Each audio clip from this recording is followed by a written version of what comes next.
Merhaba arkadaşlar. Bugünkü çalışmamızda yapacağımız motifli hırkanın bitmiş halini şöyle bir göstermek istedim. Motiflerimiz şu şekilde.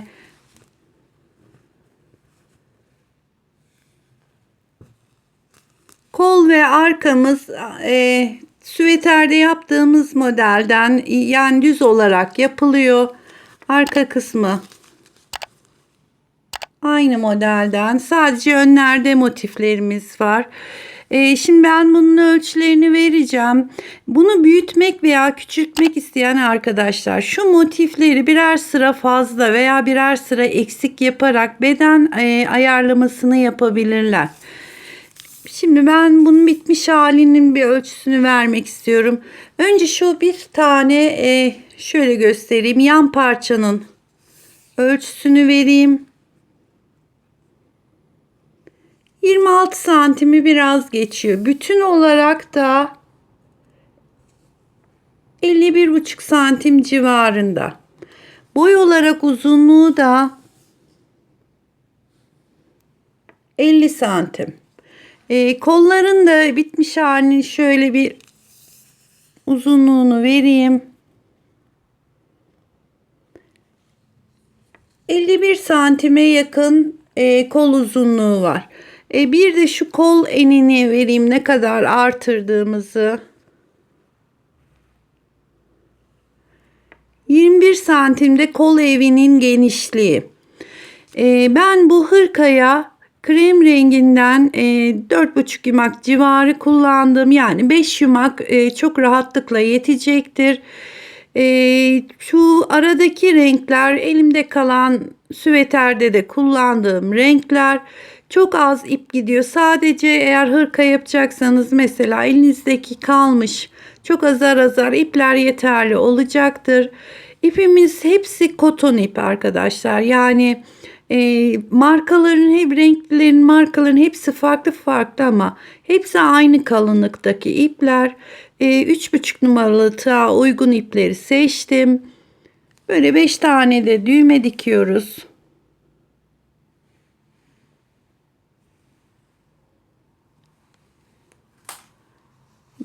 Hırkamız bu şekilde. Şimdi bunun yapımına geçelim. Merhaba arkadaşlar. Daha önce bu motifli modelin süveterin çalışmasını yapmıştık. Bu bölümde de hırkasını yapacağız. Motiflerin yapımını ve birleştirmesini daha önceki videomda ayrıntılı bir şekilde anlattım. Şu şekilde motiflerimi 6 sıralı motif yaptım. Krem rengini 2 sıra olarak yaparak 6 sıralı motiflerden 2, 4, 6, bir de yarım motifimiz olacak. 6 tane sağ tarafta, 6 tane sol tarafta tam motif. Birer tane de yarım motiflerimizden oluşuyor. Yani toplamda 14 tane motifimiz var. İkisi yarım. İp olarak da Alize Cotton Gold'un 67 numarasını kullandığım ipimiz 100 gram ve 330 metre uzunluğunda. Tığ olarak da 3,5 numaralı tığ kullandım. İçindeki renkleri de dediğim gibi elimde olan koton iplerle yaptım. Hepsi farklı farklı markaların arkadaşlar ama kalınlıkları hep aynı. Şimdi bu motifi şu şekilde hazırladıktan sonra şuralara yarım motifler yapacağız. Ben şimdi bu yarım motifin yapımını göstereceğim.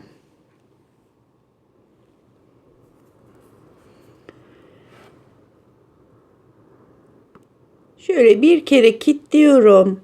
1, 2, 3, 4 tane zincir çektim. Şunu da şuradan çekeyim arkadaşlar. 4 tane zincir çektikten sonra bakın, ilk zincirimizin içine giriyorum. İkili trabzan yapıyorum. 1, 2, 3 tane trabzanı yaptım. Kenarda 4 zincirli boşluğumuz var. Daha sonra 3 tane trabzan yaptım. 2 zincir çekiyorum. Yine aynı boşluğun içine giriyorum. 1 2 3 tane daha trabzanı tamamladım. Şimdi bir zincir çekiyorum. Yine aynı boşluğun içine giriyorum. Bir tane trabzan yapıp kırmızı ipimizi keseceğiz.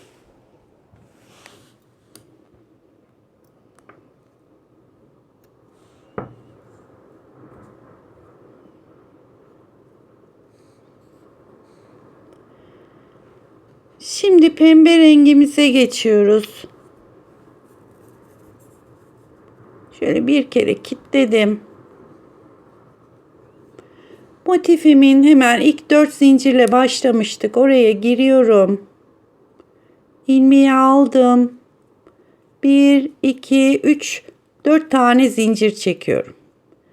Ve buraya 3 tane daha trabzan yapıyorum. 1 2 3. Pardon, hiç zincir çekmeden ortadaki boşluğa geliyorum. Önce 3 tane trabzan yapıyorum.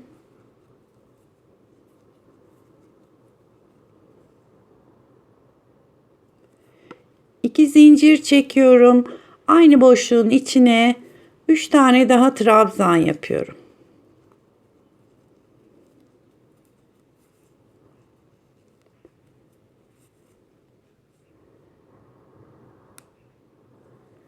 Hiç zincir çekmeden sondaki boşluğa geçiyorum ama şu kalan ipimizde kestiğimiz ipi de saklayarak buraya önce 3 tane trabzan yapıyorum.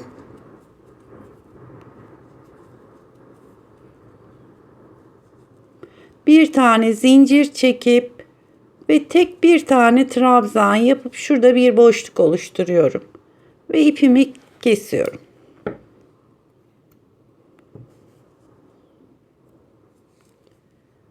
Şu arkadaki fazlalık iplerimizi de kesebiliriz.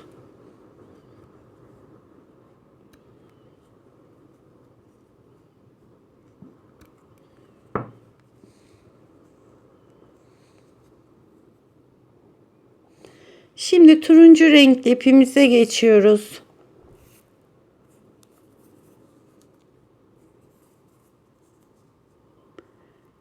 Bir kere kilitliyorum. Hemen yine 4 zincirle yukarı çıktığımız boşluğa girdim. 1 2 3 zincir çek, pardon, 4 zincir çekip 3 tane daha trabzan yapıyorum.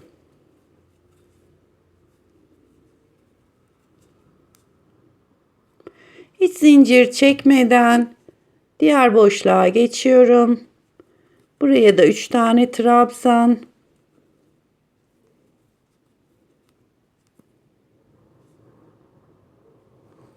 Şimdi orta noktaya geldik.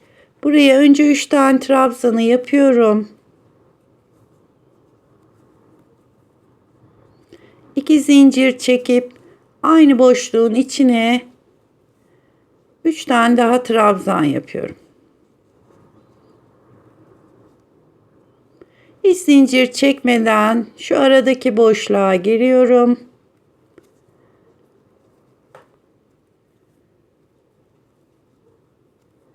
Üç tane trabzanımı yaptım. Tekrar tığıma doluyorum. Sondaki şu bir zincir çektiğimiz boşluğa giriyorum. Önce 3 tane trabzan.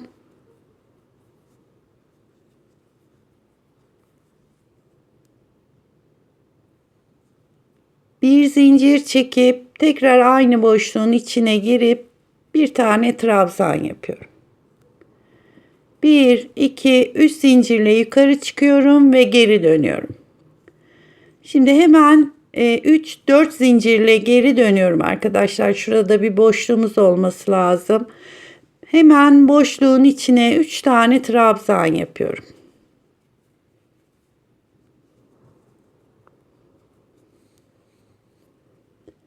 İpimi doladım. Hiç zincir çekmeden yanındaki boşluğa geçip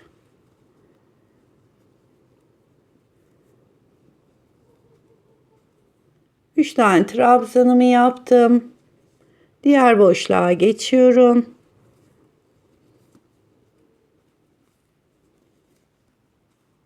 Üç trabzan daha yaptım. Şimdi orta noktaya geldik.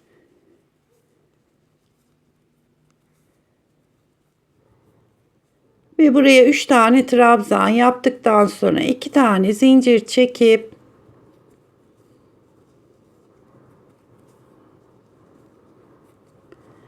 üç tane daha trabzan yaptım. Şimdi diğer boşluklara üçer tane trabzan yapıyorum sıranın sonuna kadar.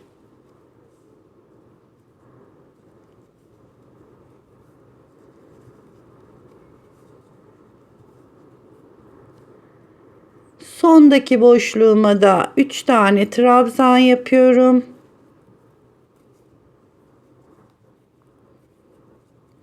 Bir zincir çekiyorum ve yine aynı boşluğun içine bir trabzan daha yapıp ipimizi kesiyoruz.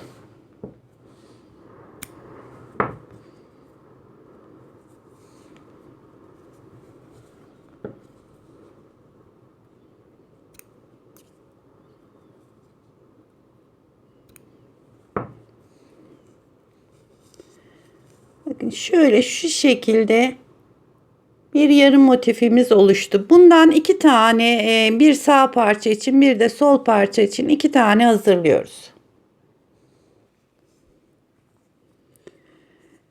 Şimdi krem renkli ipimize geçeceğiz.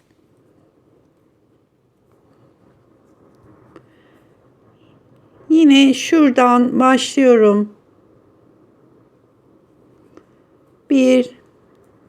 Pardon, şu ipimizi de saklayalım.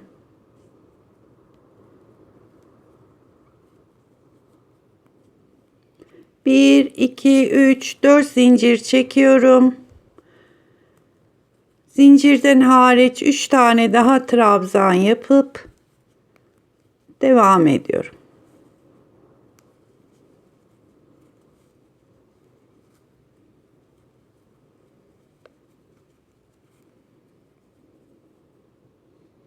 Şimdi böyle sıranın sonuna kadar gelelim. Şimdi sıranın sonuna kadar şu şekilde geldim.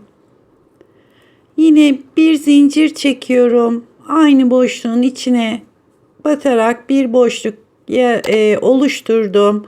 Ve ilk sıramız bitmiş oldu. Şimdi ikinci sırasında eklemesini yapacağız. 1, 2, 3 zincir çekiyorum. Bakın bu motifimiz şu şekilde şuradan başlayacağız. Ekleyerek geleceğiz. Şu tam orta noktası buraya eklenecek ve şu köşeye doğru devam edeceğiz.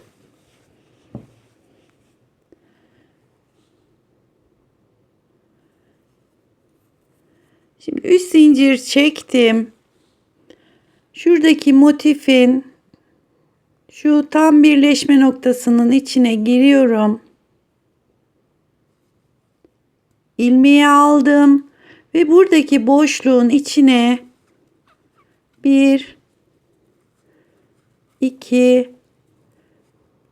2 tane daha yapıyoruz. Yani şu köşede 1 2 3 tane trabzanımız olmuş oldu. Şimdi hiç zincir çekmeden bakın şurayı ekledik. Yanındaki boşluğa geçip bir zincirle kilitliyorum ve motifteki 3 tane trabzanımı yapıyorum. Tığımdan çıkartıyorum. Yanındaki boşluğa girdim. Dediğim gibi yani bunu oldukça ayrıntılı bir şekilde eklemeyi anlattığım için biraz hızlı geçiyorum. Bir tane zincir çekiyorum.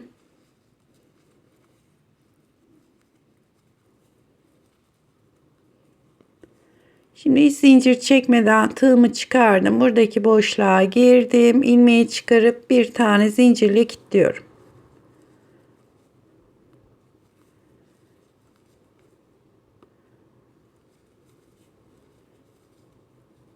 3 tane trabzanı yaptıktan sonra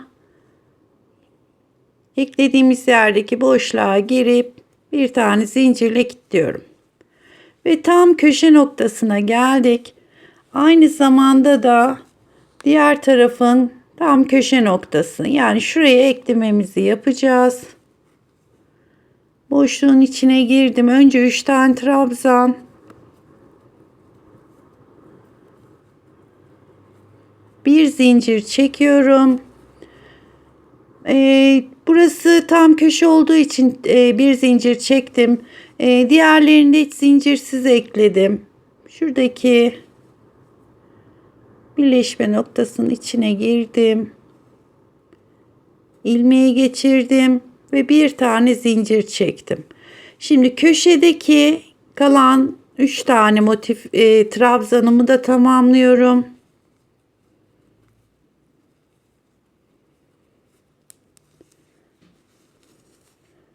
Bakın şu kenara şu şekilde eklemiş olduk. Şimdi de bu tarafa doğru devam edeceğiz. 3 tane trabzanımı yaptıktan sonra diğer motifteki ilk boşluğa girdim. İlmeği geçirip bir zincir çekiyorum. Bu tarafta ne yapıyorsak arkadaşlar diğer tarafında motifinin eklemesi aynı şekilde olacak. Yani bir tarafı gösteriyorum, diğer tarafı da aynı şekilde tamamlanacak.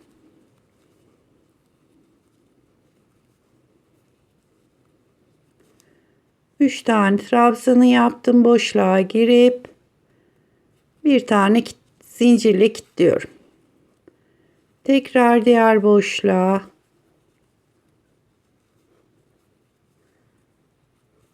Önce 3 tane trabzanı tamamlıyoruz. Diğer taraftaki boşluğa girdim. İlmeği alıp bir zincirle kilitliyorum.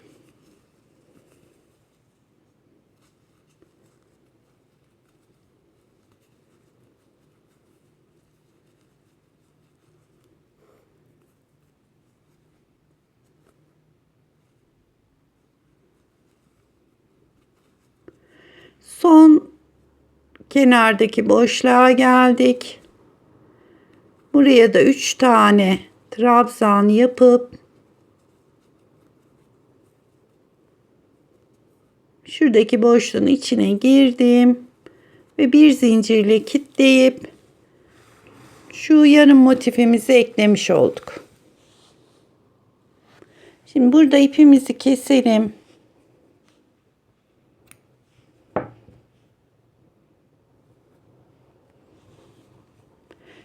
Dediğim gibi arkadaşlar aynı şekilde buradaki motifin de eklemesini bir sıra kremle yapacağız. İkinci sıra giderken bu köşeden başlayacağız. Yukarı doğru eklemesini yapacağız. Bu tarafı gösteriyorum. Bu tarafı da aynı şekilde yapılacağı için vaktinizi almak istemiyorum. Şimdi bu yarım motifi ekledikten sonra bakın şu arada şöyle bir yer kalıyor. Şimdi şuraya da hafiften böyle bir birleştirme yapacağız. İpime bir zincir çektim. Yine tam 2 hatta 3 motifin birleşme noktasına giriyorum. İlmeğimi aldım. Pardon, oraya girmiyoruz arkadaşlar. Bir önceki bakın şuradaki boşluğun içine giriyorum. Bir zincirle kilitledim. Şimdi orta noktaya giriyoruz. 3 tane trabzan yapıyoruz. Aynı yerin içine yapıyorum.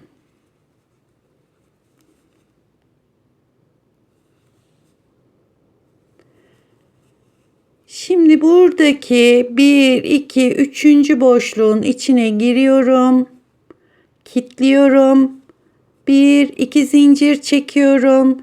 Yine 1, 2, 3. boşluğun içine girip şöyle bir kilitleme yaptıktan sonra geri dönüyorum. Şimdi arada bir tane üçlü trabzan yapmıştık. Şimdi bunu sağına ve soluna yine üçer tane trabzan yapacağız. 1 2 3. Tığıma doladım.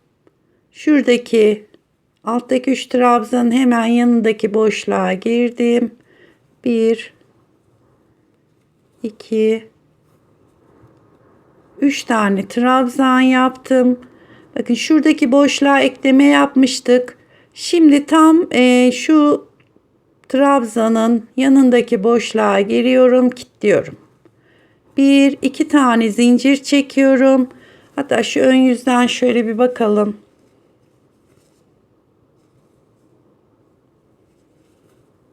Bakın tam ortaya bir tane yapmıştık. Bu sıra 2 tane yaptık. Şu birleştirmeyi tekrar göstereyim. 3 tane trabzanı yaptıktan sonra bakın şu eklediğimiz ilk sıra eklediğimiz yerde ipimizin bağlı olduğu yer. Orası değil. Şu bir üstündeki trabzan var. Onu atlıyoruz. Diğer boşluğa geçtim. Şöyle bir kitleme yaptım. 1 2 zincir çekiyorum. Şimdi de buradaki trabzanı atlayıp şu noktaya geldim. Yine bir kitleme yaptım ve geri dönüyorum. Burada bir zincir çekiyorum, geri dönüyorum. Altta oluşan 2 tane üçerli trabzanların önce şuradaki noktanın içine giriyorum. 3 tane trabzan yapıyorum. Tam orta noktaya bir 3 tane daha.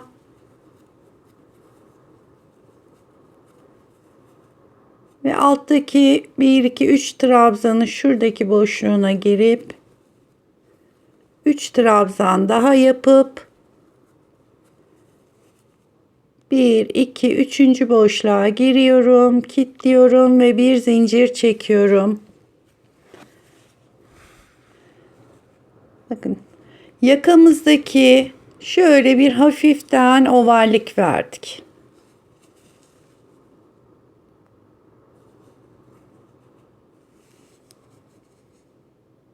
Şimdi burada ipimizi kesiyoruz.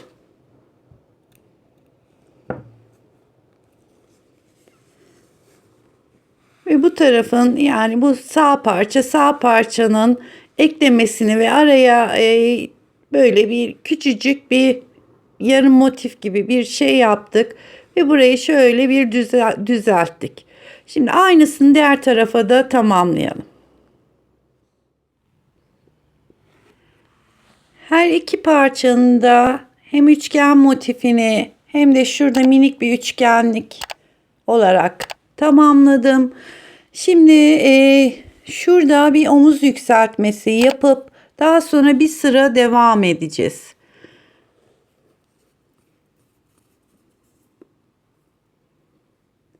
Yine bir tane zincir çektim. Şu parçamızdan başlayalım. Şuradaki ipini de saklayalım aynı zamanda içinde. 3 tane zincir çekip 3 tane de trabzan yapıyorum. Yani çektiğim zincirden hariç 2 tane daha trabzan yaptım. 3 tane trabzanımız oldu. Hiç zincir çekmiyorum. Diğer boşluğa geçiyorum.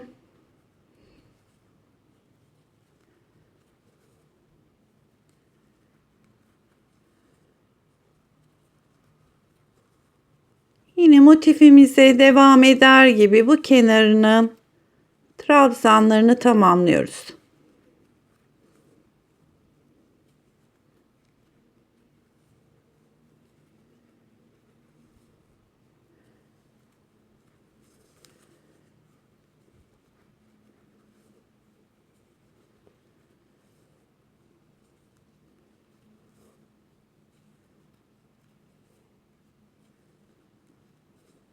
Köşe noktasına geldik. Buranın da içine 3 tane trabzan yapıp 1 2 3 tane trabzan yapıp geri dönüyoruz. 1 2 3 zincir çektim, geri dönüyorum. Şimdi ikinci sırayı da tamamlayacağız.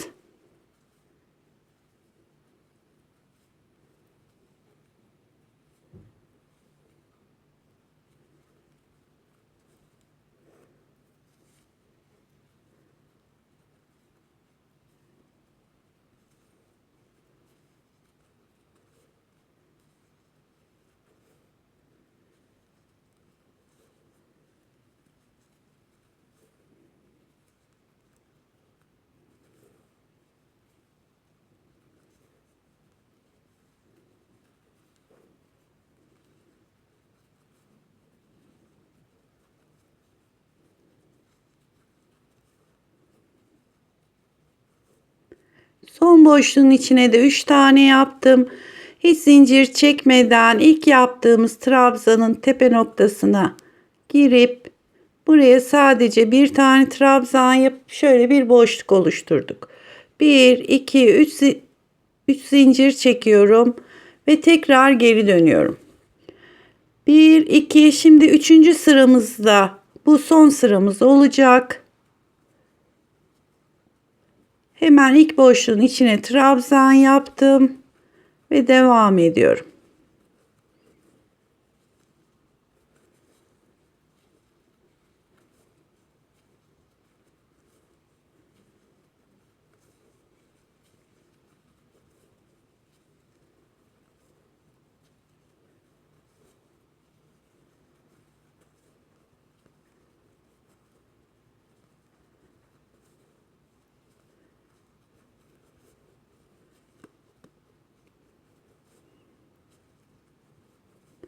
Son boşluğumuza geldik.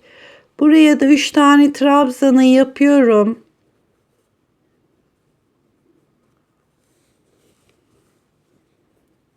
Bakın şöyle bir görüntümüz oluştu. 2 sıra zaten motifin kendi sırası vardı. 1 2 3 sıra yapıp tamamladık. Şimdi hiç ipimizi koparmadan şöyle aşağıya doğru, ön tarafa doğru ineceğiz. Daha sonra alt kısmını yapacağız ve sonra da diğer kenarını. Şimdi burada kaldık. Devam ediyoruz önden alt tarafını ve bu kenarını yapacağız arkadaşlar. En son başladığımız yerde de bitecek.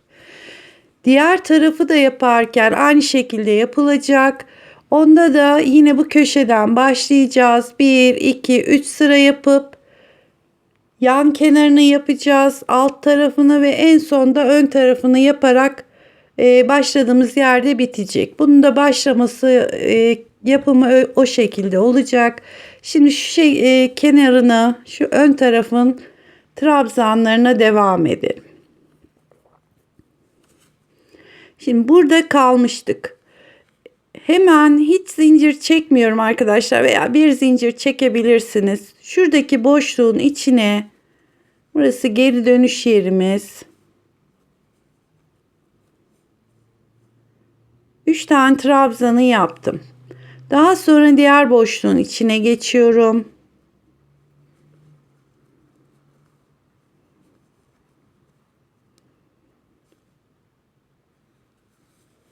Ve sıradaki boşluğun içine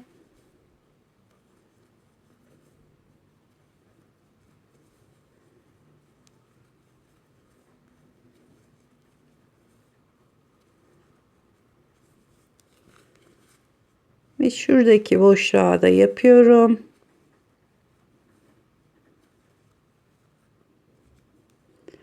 Şimdi tam şu küçük minik üçgen yaptığımız noktaya geldik. Bunun yine tam birleşme noktasının içine 3 tane trabzan yapacağız. Şuradaki boşluğa girdim.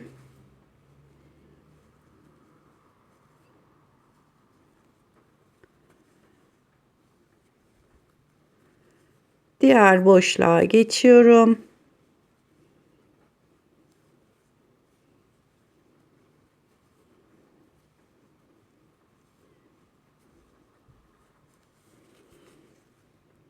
Bakın şimdi şurada bir boşluğumuz var ve yanındakinde de var. Şu büyük boşluğun içine girip 3 tane yapıyoruz.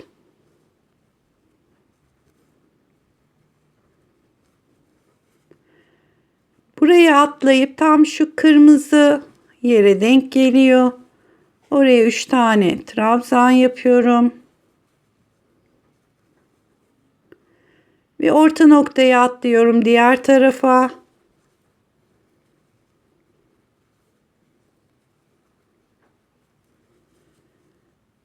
Yine şu aradaki boşluğa atlayıp diğer boşluğa 3 tane trabzan yapıyorum. Şimdi şu minik bir boşluğumuz var. Şu krem rengindeki boşluğun içine girip 3 tane de buraya yapıyorum. Göstereceğim arkadaşlar net olarak burayı. Ve 2 motifin eklediğimiz yere geldik. Buranın tam orta noktasına giriyorum.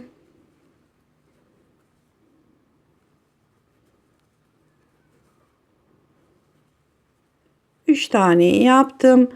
Daha sonra bakın şu birleşme yerine sadece bir tane yaptım. Hemen yanındaki boşluğa geçip devam ediyorum. Bu şekilde tek ucuna kadar devam edecek. Şimdi şöyle bir net şekilde göstereyim.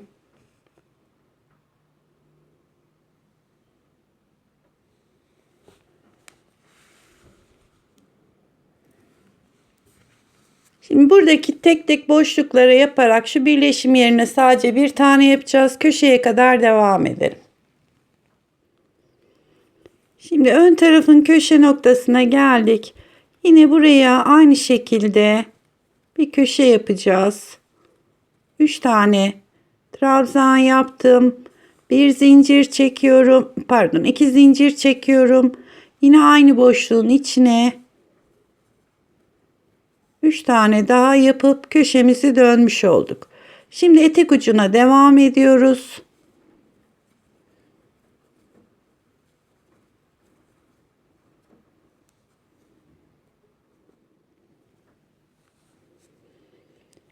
Şimdi alt tarafını da trabzanların tamamladık. Yine köşe noktasına geldik. Bu köşelerde yine bu sıra köşemizi yapıyoruz. 3 tane trabzan yaptım. 2 zincir. Yine aynı noktanın içine giriyorum. Ve artık parçamızın yan tarafına dönmüş olduk.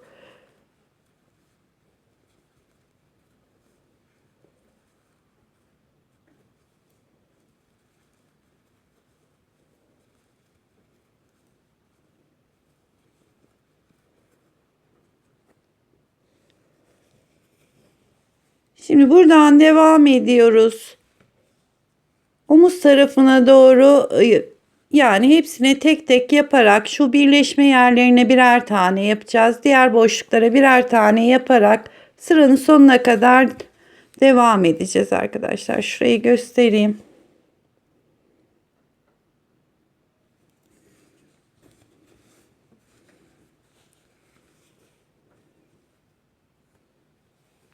Şimdi bu kenarın sırasını da tamamlayalım.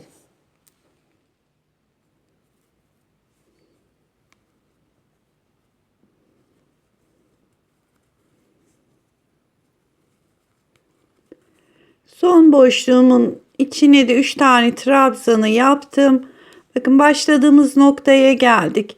Burada bir zincir çekmiştik. Yine burada da bir zincir çekip hemen şu ilk trabzanın tepe noktasına girip bir tane zincir çekip ipimi kesiyorum.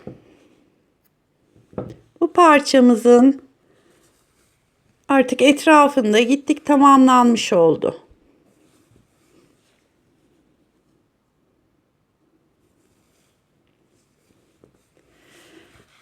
Aynı şekilde diğer parçamızı da tamamlayalım. Şimdi ön parçaları bitirmiş olduk. Arkaya başlayacağız. Arkaya başlarken de kaç sayıda başlayacağınızı şöyle hesaplayacağız arkadaşlar. Şuradan sayıyoruz. 1, 2, 3, 4, 5, 6, 7, 8, 9, 10, 11, 12, 13, 14. 14 tane dolgu var bir parçada, 14 de diğerinde 28. 28 tane arkaya dolgumuz oluşacak şekilde zincirimizi çekeceğiz. Onu da 28'e 4'ü çarpıyoruz. 112 zincir. 112 zinciri ben şöyle zincirimi çektim. Tam 112 tane zinciri çektim.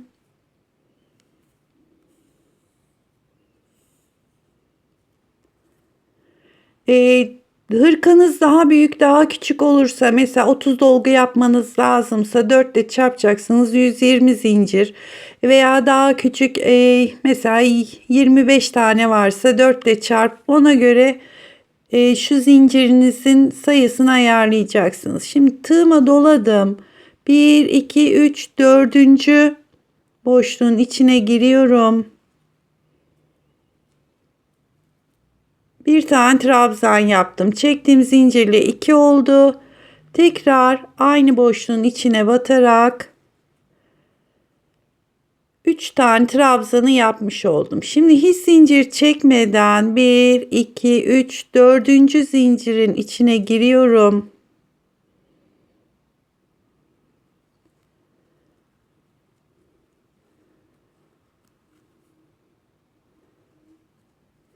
Aynı yere 3 tane daha trabzan yapıyorum.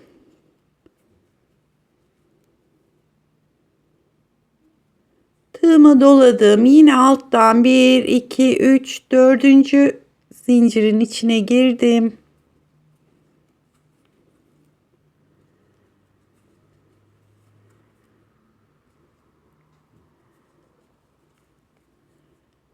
Üç tane trabzanı tamamladım.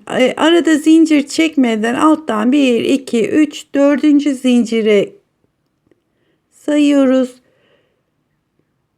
Şöyle tam ortasına girdim. Aynı boşluğun içine 3 tane trabzan yapıyorum. Sıranın sonuna kadar bu şekilde devam edeceğiz.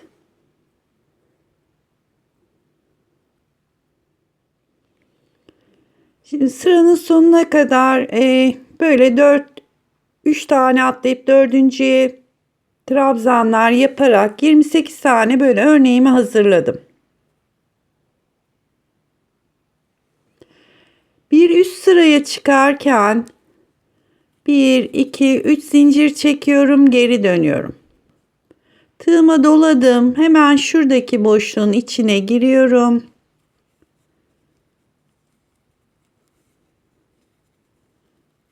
Üç tane trabzan yaptım. Hiç zincir çekmeden bir sonraki boşluğun içine giriyorum. 3 tane daha trabzan yaptım. Arada hiç zincir çekmeden diğer boşluğa giriyorum.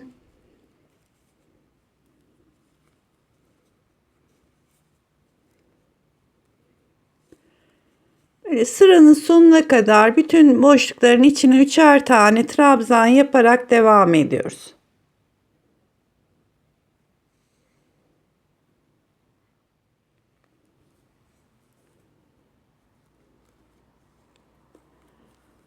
Son boşluğun içine de 3 tane trabzanı yapıyorum. Hiç zincir çekmeden ilk trabzanın tepe noktasına girip buraya sadece bir tane trabzan yapıyorum. 1, 2, 3 zincir çekip geri dönüyorum. Hemen ilk yaptığımız şu sonunda yaptığımız boşluğun içine giriyorum. Çektiğim zincirle beraber burada 3 tane trabzanımız oluşuyor. Tığıma doluyorum. Diğer boşluğa geçtim.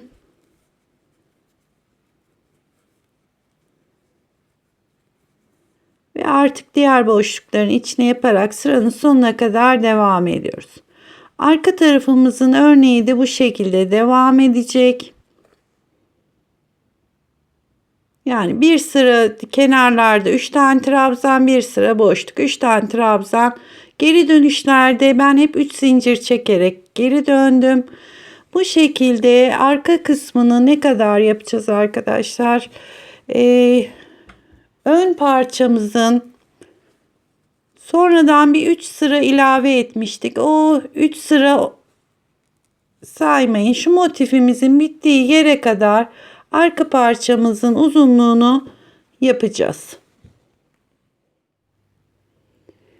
Şimdi ben arka parçayı ön parçaya tutarak şöyle her iki ön parçaya da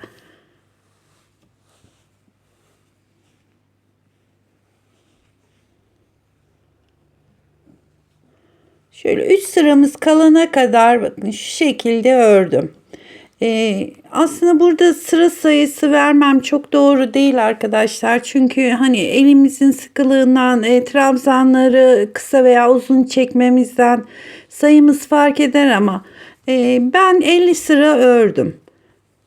Yani sizinki farklı olabilir. Onun için mutlaka şöyle ölçerek yapın. Yani hiç gerdirmeden şöyle şu şekilde yapıyorum.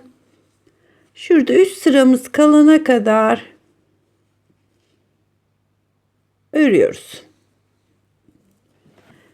Şimdi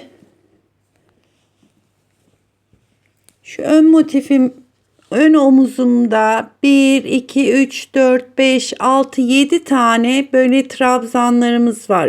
Üçerli dolgularımız var.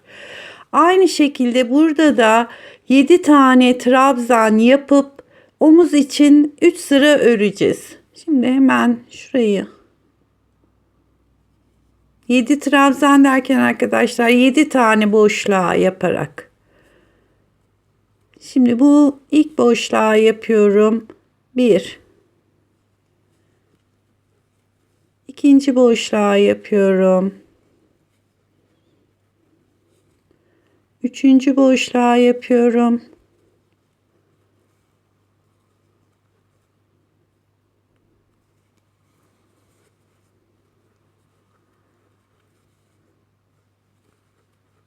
Dördüncü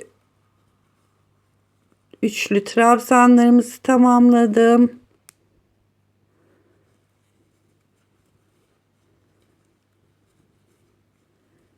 Bu beşincisi,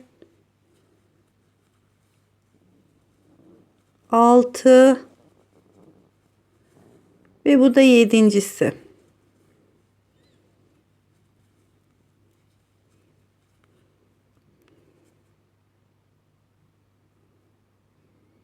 Yedi tane yaptım.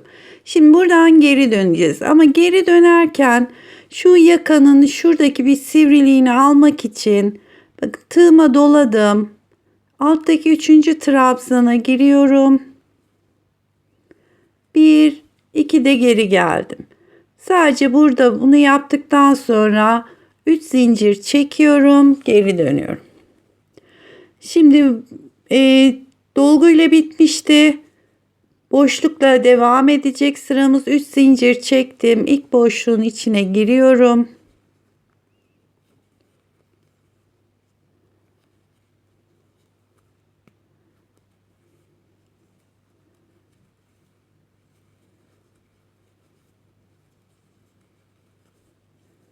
İkinci sıramızda tamamlayalım.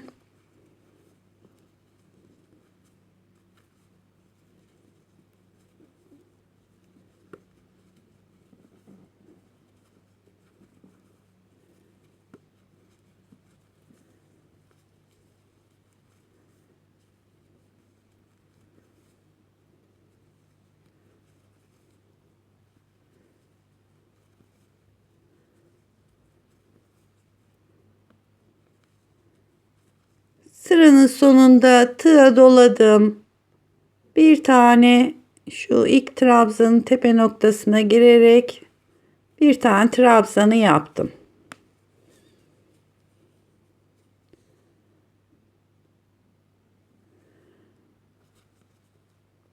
Bir, iki zincir çekiyorum. Şimdi üçüncü sıraya geldik.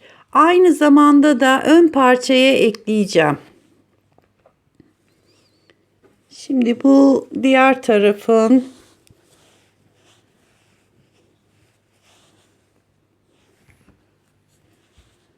motiflerimizin ön yüzü, yani hırkanın ön tarafının ön yüzü.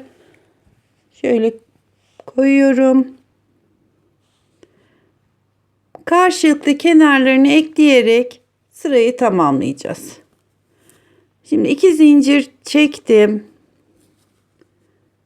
Bakın hemen şu omuzun örgünün ön yüzü, şuradaki boşluğa giriyorum.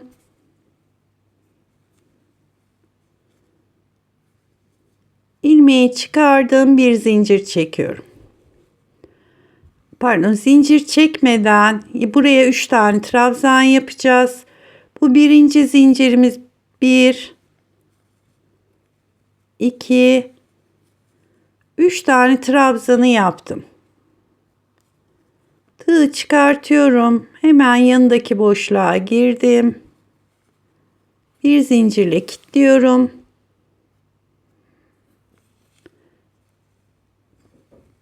Şimdi ikinci boşluğa yine 3 tane trabzan, tığımı çıkartıyorum, bir yanındaki boşluğa girip bir zincirle kilitliyorum.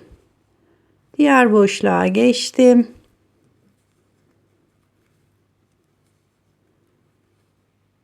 Tığımı çıkarttım.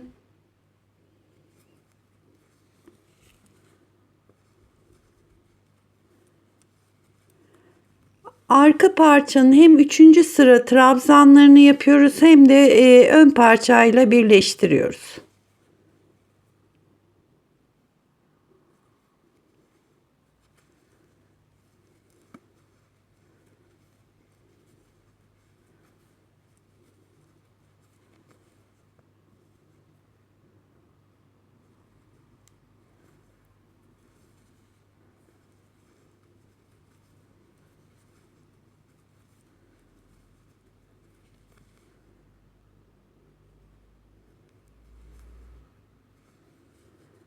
Evet, son kenarda bir boşluğumuz var. Oraya da 3 taneyi yapıyorum.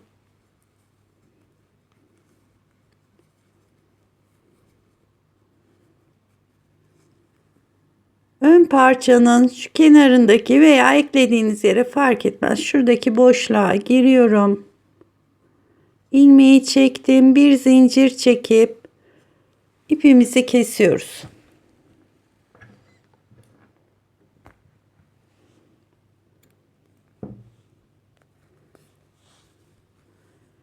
Bir, iki, üç, dört, beş, altı, yedi. Arkada da 7 tane trabzanlarımız oluştu.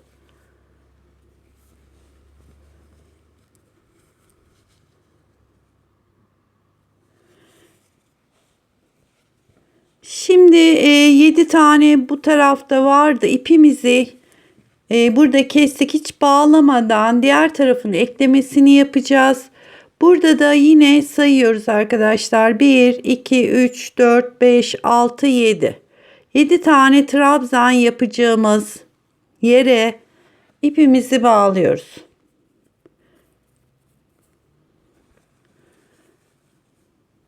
Bakın şu ilk sırayı yapacağız. Alttan 7 tane trabzan ayırmıştık. Aynı şekilde diğer taraftan da ayırıp bağlamasını yapacağız.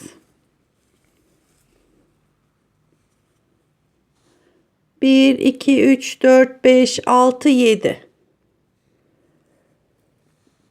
Şimdi bu 7 tane trabzanı 1, 2, 3, 4, 5, 6, 7. 7. trabzanımız şuraya denk geliyor arkadaşlar. Şuraya yapacağız. 1, 2, 3, 4, 5, 6, 7. Ama ipimizi bir önceki boşluğa bağlıyorum.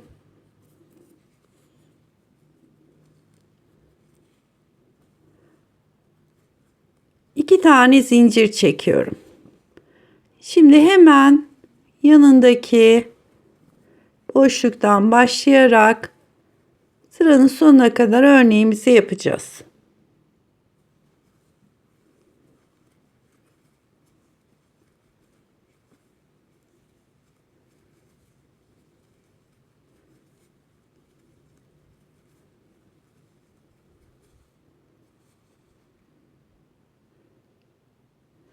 Şimdi birinci sıramızı yapalım. 2'yi yapalım. Üçüncü sırada diğer omuz eklemesini göstereyim.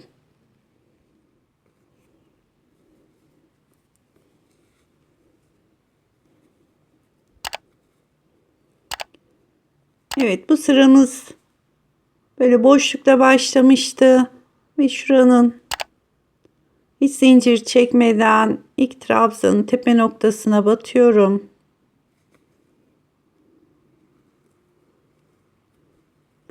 Bir tane boşluğu yaptım.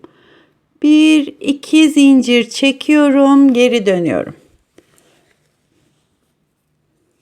Şimdi diğer parçayı eklemesini yapacağız. Yine örgümüzün ön yüzü.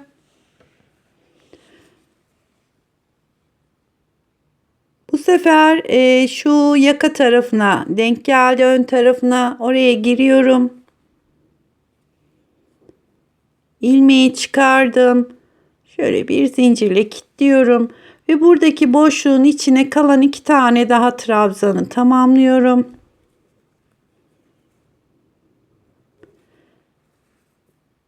Ve diğer boşluğa geçip eklemeyi yapıyorum.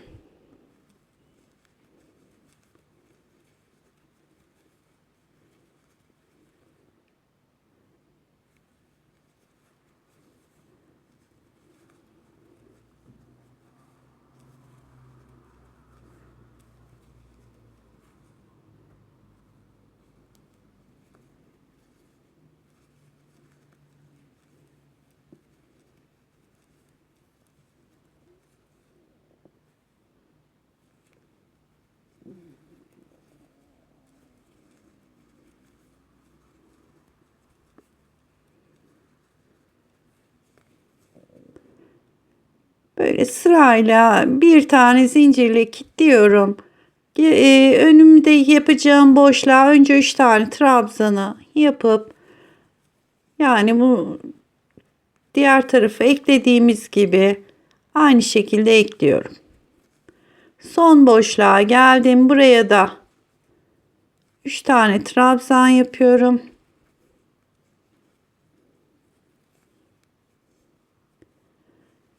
Ve sıranın sonunda bakın şurada bir boşluğumuz var. Oraya ipi geçiriyorum. Bir zincir çekip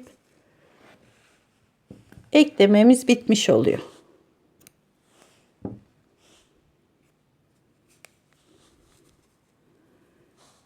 Bir, iki, üç, dört, beş, altı, yedi. 7 tane trabzanı karşılıklı eklemiş olduk.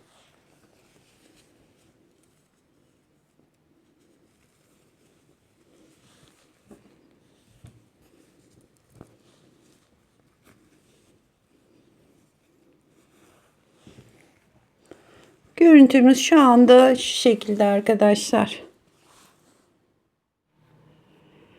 Şimdi hırkamızın kol yerini ayarlayacağız. Şurası tam arka ve önün birleştiği nokta, omuz çizgimiz. Oradan itibaren 1, 2, 3, 4, 5, 6, 7, 8, 9, 10, 11, 12. boşluğa işaretimi taktım.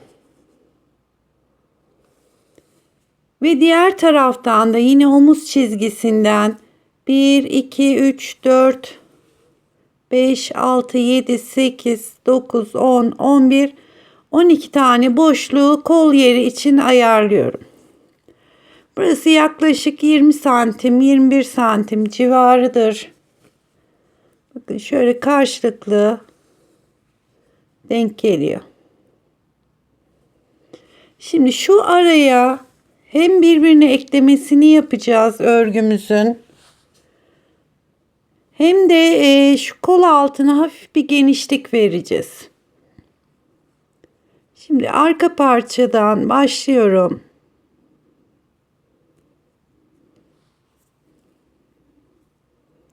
Şuraya bir ipimizi kilitleyelim.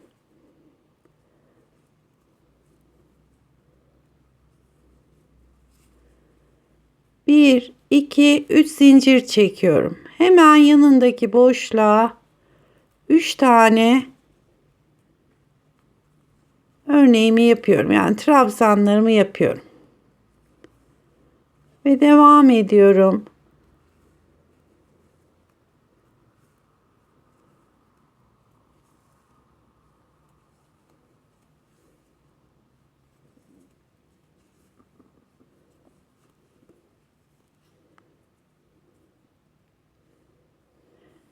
Şimdi şu işaret koyduğumuz yerden bir önceki boşluğa kadar, şuraya kadar örneğimizi yaparak gelelim.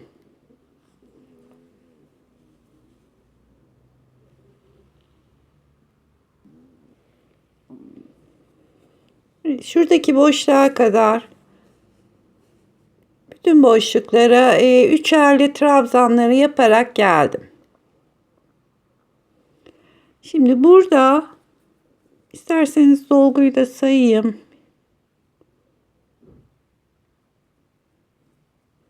14 tane böyle üçerli dolgularımız oldu. Şimdi 1, 2, 3 zincir çekip geri dönüyorum. Ve sıranın başına kadar yine örgülerimizi yani dolgularımızı yaparak devam ediyorum.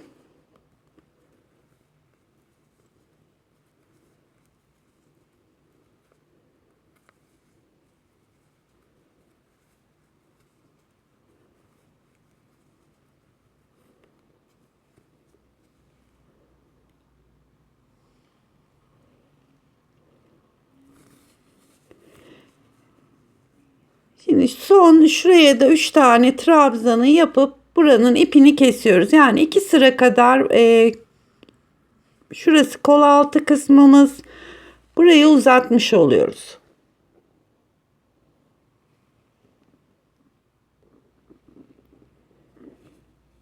Evet, sıranın sonuna kadar örneği yaparak geldim ve tamamladım. İpimi kestim.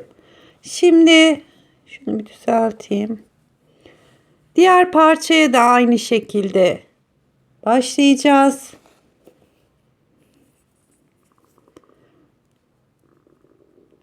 Bu ön parçanın birinci sırasını yapacağız. İkinci sırasını yaparken de eklemesini yapacağız. Hemen şu köşeden başladım. Buraya 3 tane trabzan yapıyorum.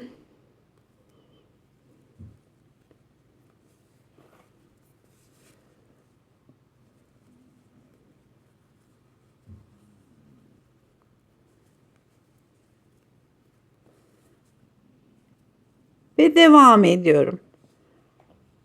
Şu işareti koyduğumuz yere kadar yani bir önceki boşluğa kadar devam ediyorum.